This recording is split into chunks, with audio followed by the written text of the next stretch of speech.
Hello viewers, Namaste, welcome back to my new video. അപ്പോൾ ഇന്നത്തെ എൻ്റെ വീഡിയോയിൽ കാണിക്കുന്ന ഇന്ന് 18th November ഞാൻ സ്റ്റോക്ക് പെർഫോമൻസാണ് കാണിക്കുന്നത്. ഞാൻ എടുത്തിരിക്കുന്ന ഇന്ത്യ ഹോട്ടലിൻ്റെ ഇന്നത്തെ പെർഫോമൻസ് ആണ്. ഇന്ത്യ ഹോട്ടൽ നമുക്ക് നോക്കുകയാണെങ്കിൽ ഇന്ന് ഇതുവരെ 2 സിഗ്നൽസ് ആണ് നമുക്ക് സോഫ്റ്റ് തന്നിരിക്കുന്നത്. അതായത് നമ്മുടെ സോഫ്റ്റ് നമുക്ക് ഓട്ടോമാറ്റിക്കായിട്ട് സിഗ്നൽസ് കാണിച്ചു തരും. അതിൽ കൺഫേം എൻട്രീസ് മാത്രം നമ്മൾ എടുക്കുക. അപ്പോൾ നമ്മുടെ സോഫ്റ്റ് എല്ലാ മാർക്കറ്റും അവൈലബിൾ ആണ്. അതായത് ഓപ്ഷൻസ്, സ്റ്റോക്കോ, ഫ്യൂച്ചറോ, കമ്മോഡിറ്റി മാർക്കറ്റ്, ഫോറക്സ്, ക്രിപ്റ്റോ ഏതുമായിക്കോട്ടെ ഒരൊറ്റ സ്ട്രാറ്റജിയിൽ നമുക്ക് എല്ലാത്തിനും സിഗ്നൽ ലഭിക്കുന്നതാണ്. അപ്പോൾ ഈ ഒരു സ്ട്രാറ്റജി ലൈവിൽ കാണാനോ പഠിച്ചെടുക്കാനോ താല്പര്യമുണ്ടോ എങ്കിൽ കോൺടാക്ട് ചെയ്തോളൂ. വീഡിയോയുടെ ഡിസ്ക്രിപ്ഷൻ ബോക്സിൽ കോൺടാക്ട് ഡീറ്റെയിൽസ് കൊടുത്തിട്ടുണ്ട്.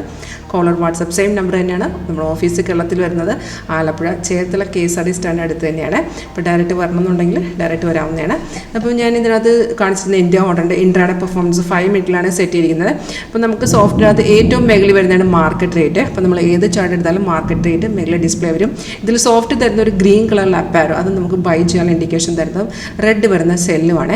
അതായത് ഈ സിഗ്നൽ സോഫ്റ്റ് ഓട്ടോമാറ്റിക്കായിട്ട് കാണിച്ചു തന്നുള്ളൂ. സിഗ്നൽ വരുമ്പോൾ നോട്ടിഫിക്കേഷൻ മെസ്സേജ് അലേർട്ട് വരും, സൗണ്ട് കേൾക്കാൻ പറ്റും. അതേ ഡീറ്റെയിൽസ് മേഖലത്തെ ഡാഷ്ബോർഡിലും നമുക്ക് എഴുതി കാണിച്ചു തരും. അപ്പോൾ നമ്മൾ സോഫ്റ്റ് തരുന്ന എല്ലാ എൻട്രീസും എടുക്കേണ്ട ആവശ്യമില്ല. അതിൽ കൺഫേമായ എൻട്രീസ് മാത്രം നമ്മൾ പിക്ക് ചെയ്യുക.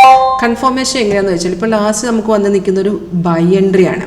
ആ ബൈ നമുക്ക് എടുക്കണമെന്നുണ്ടെങ്കിൽ അത് കൺഫേം ആയിരിക്കണം. ഇവിടെ സോഫ്റ്റ്വെയർ 714.95 ബൈ കാണിച്ചു തന്നിട്ടുണ്ട്, ഏകദേശം 2:24. അപ്പം നമ്മൾ നോക്കി ഇവിടെ ബൈ എൻട്രി വന്നു. ഇത് കൺഫേം ആവുന്നത് എങ്ങനെയാണെന്ന് വെച്ചാൽ താഴത്ത് സോഫ്റ്റ്വെയർ അത് കാണിച്ചു തരും. പ്രൈസ് ഇവിടെ ബൈ ആണെന്നുണ്ടെങ്കിൽ പ്രൈസ് സോൺ എന്തായിരിക്കണം? ബൈ സോൺ തന്നെ ആയിരിക്കണം. Price in buy zone. അതുപോലെ ആരോടെ താഴത്ത് ഈ ഒരു ബാർ കണ്ടോ, ഇത് നമ്മുടെ കൺഫർമേഷൻ ബാറാണ്. അതെന്തായിരിക്കണം? സിഗ്നൽ ബൈ ആണെങ്കിൽ താഴത്തെ ബാർ ഗ്രീൻ തന്നെ ആയിരിക്കണം. അപ്പോൾ നമുക്ക് 2 കൺഫർമേഷൻ ആവശ്യമാണ്. 2 കൺഫർമേഷൻ ഉള്ള ട്രേഡുകൾ എടുക്കാം. ദാറ്റ് മീൻസ് നമുക്ക് ഇപ്പോൾ വന്ന് കിടക്കുന്ന ആ ട്രേഡ് കൺഫേം അല്ല എന്നർത്ഥം. സിഗ്നൽ വരുമ്പോൾ തന്നെ നമുക്ക് താഴത്തെ ടാർഗറ്റ് എല്ലാം കാണിച്ചിട്ട് സ്റ്റോപ്പ് ലോസ് ഉണ്ടാവും. പക്ഷേ ട്രേഡ് കൺഫേം അല്ലെന്നുണ്ടെങ്കിൽ നമ്മൾ എടുക്കല്ലേ. അപ്പം നമുക്ക് ആദ്യം ഒരു സെല്ല് വന്നിട്ടുണ്ടായിരുന്നു, അത് കൺഫേം ആയിരുന്നു. താഴത്തെ ബാറും പ്രൈസ് സോണൊക്കെ കൺഫേം ആയതുകൊണ്ട് തന്നെ നല്ല രീതിയിൽ മാർക്കറ്റ് ഇറങ്ങിയിട്ടുണ്ടായിരുന്നു. ഇവിടം വരെ മാർക്കറ്റ് ഇറങ്ങിയ ശേഷം ഒന്ന് കയറിയിട്ടുണ്ട്. പക്ഷേ താഴത്തെ ബാറിൽ ചേഞ്ചസ് വരാത്തതുണ്ടാവും. താഴത്തെ ബാർ നമ്മുടെ കൺഫർമേഷൻ ബാറാണ്. അത് അത്രയും സ്ട്രോങ് ആയിട്ടുള്ള റിവേഴ്സിൽ വന്നാൽ മാത്രമേ മാറത്തുള്ളൂ. കാരണം അത് കഴിഞ്ഞ് പിന്നെ സപ്പോർട്ട് എടുത്തിട്ട് അവിടെ നിന്ന് ഇറങ്ങി വന്ന് ഈ ബ്ലൂ സ്റ്റാർ സപ്പോർട്ടും റെഡ് വരുന്ന റെസിസ്റ്റൻസ് ലെവലുമാണ് കേട്ടോ. അപ്പം നമുക്ക് സിഗ്നൽ ആവശ്യമുള്ള ചാർട്ടുകൾ നമ്മൾ ആഡ് ചെയ്ത് കഴിഞ്ഞാൽ സിഗ്നൽ വരുമ്പോൾ തന്നെ നോട്ടിഫിക്കേഷൻ വന്നോളും.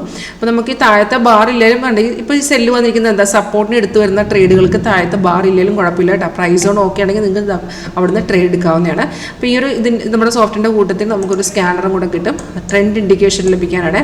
ഒറ്റയടിക്ക് നമുക്കിൻ്റെ മാർക്കറ്റ് ഏതൊക്കെ സ്റ്റോക്കുകളുടെ അതായത് നമ്മൾ ഫസ്റ്റ് ആഡ് ചെയ്യണം ഇതിനകത്ത്. അപ്പോൾ ആഡ് ചെയ്ത് കഴിഞ്ഞാൽ ഒറ്റയടിക്ക് നമുക്ക് ട്രെൻഡ് അറിയാൻ പറ്റും. ഈ ആരോ വൈസ് ഈ മെയിൻ ആയിട്ടുള്ള ട്രെൻഡ് നമുക്ക് തിരിച്ചറിയാൻ സാധിക്കും. അപ്പോൾ ഇതിൻ്റെ ഒരു സ്ട്രാറ്റജി, നമ്മൾ ഈ ഒരു സ്ട്രാറ്റജി ലൈവായിട്ട് കാണാനോ ഒരു ഡെമോ ക്ലാസ് അറ്റൻഡ് ചെയ്യാൻ താല്പര്യമുണ്ടോ കോൺടാക്ട് ചെയ്തോളൂ. Thank you.